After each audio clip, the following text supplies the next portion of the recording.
Hi everyone, hope you are doing well from wherever you're watching this channel, depending on your time zone.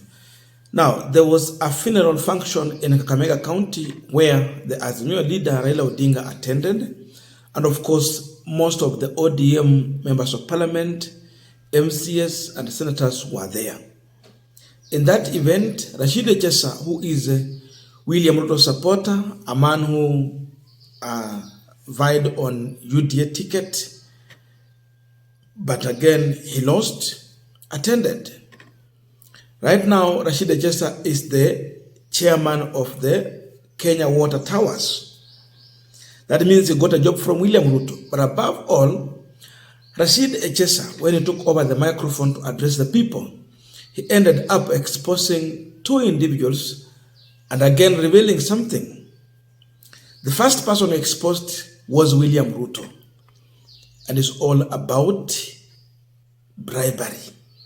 The second person was the people who took bribe from William Ruto.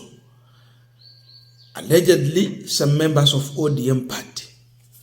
And lastly, Rashid Echesa is advising Raila Odinga to look for better players, good players, who can be truthful to him and who can help him to win the game. Who are these good players? Maybe we will know better as we continue with this discussion. But first of all, listen to Rashid Echesa's speech. Then we are going to continue with this discussion for a deeper understanding of that speech. Sisi wote ni products za huyu mzee Raila Amolo Odinga.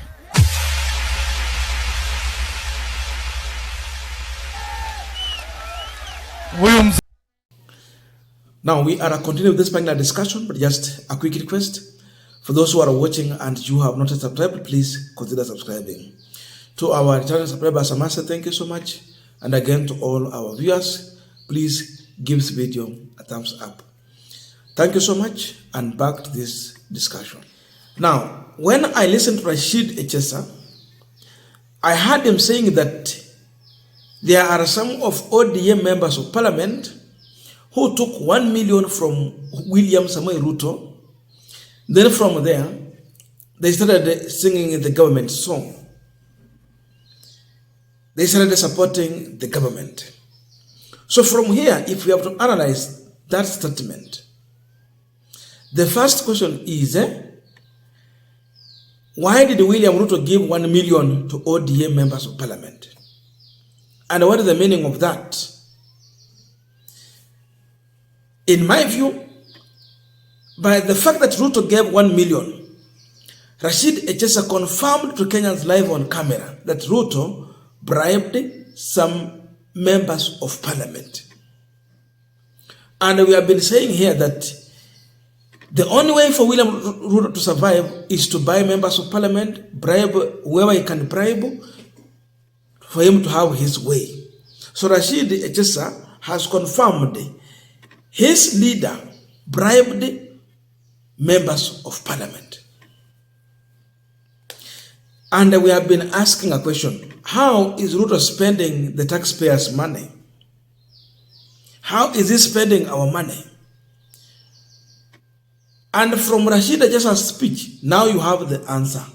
This is one of the ways in which William Ruto is spending your money. Because he cannot lead, he end up bribing people. And this bribe is not from William Ruto's pocket. It is not from his business. It is the money that was collected as taxes. He end up bribing people. Imagine every member of parliament, 1 million, 1 million, 1 million. And the issue is that he targeted the Western region members of parliament, Kakamega County. So with that one, it tells you that he lacked support from these members of parliament. And the only way to bribe his way is to give them money, so that now they can support him.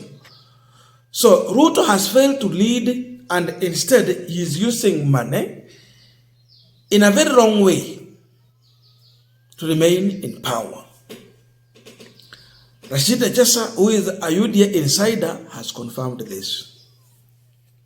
Before I go to those who took bribe, let me also mention another thing.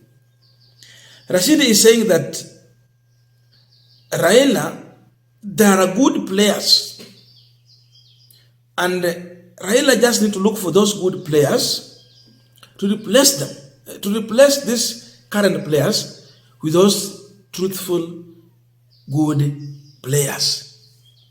Who are these good players? Because Rashid is not part of ODM. He's not part of Azimio. He's on the other side. But he's giving an advice here. In my view, there is something Rashid Echesa is learning. That the only way to ascend to power, especially in Kakamega County, you just need to be in ODM party. Or if you're not in ODM, be somewhere near a coalition where ODM is in. For example, Mudavadi was able to get more members of parliament in Kakamega because he was in ANC and ANC was part of Nasra coalition. The day he walked out, he lost everything. Tindi Mwale wenye ametaja hapo, Aseka Miradi, Ayubu Savula, you can mention, the list is long. They just crossed ODM and they retained their seat. So Rashid Echesa is drumming support for himself and is asking Raila Odinga to consider him in one way or another in the next election. Where necessary, he need to get a ticket. Which ticket? ODM ticket. So Rashid is discovering that by the fact that he want to use UDA ticket, he cannot ascend to power. Kakamega is ODM and it is Azimio. And for that fact, the only way for him to become a member of parliament is only if he align himself with the ODM party. That is my interpretation. So, anajipigia debe kama mwanasiasa tu.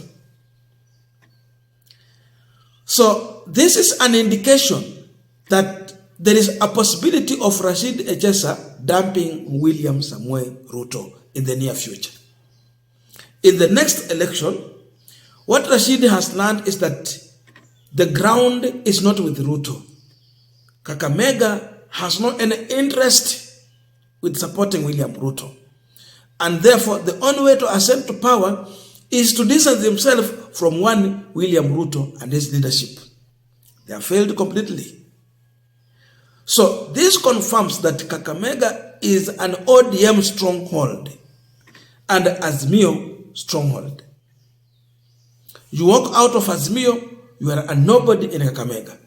Remember, in the entire Kakamega, we have only 2 members of parliament elected on ANC ticket who are part of Kenya Kwanza. The rest is ODM or Azimio. All of them. So Rashid has discovered the only way to survive is by aligning himself with Raila or ODM or Azimio. That's why he come out to talk about the issue of those who took bribe. Otherwise, if not, how can Rashid just take a risk of exposing his leader if he has no any interest of dumping Ruto in the near future? He discovered with the UDA, you can't go anywhere. He tried, he lost completely. Lastly, he is revealing the members of parliament who took a bribe from William Ruto. And there are ODM. For political issues, it can be true or lies. Either. But above all, we know members of parliament in this country, they easily take bribes. But the question is, will they support William Ruto's candidature? Because what matters is whom you are campaigning for in an election. They know very well the only way to retain their position is by sticking with Raila in ODM or in Azimio. But when you go to Kenya Kwanza, you lose completely. I don't know your views, but let us meet in the comment section to continue this discussion. Thank you and see you in our next video.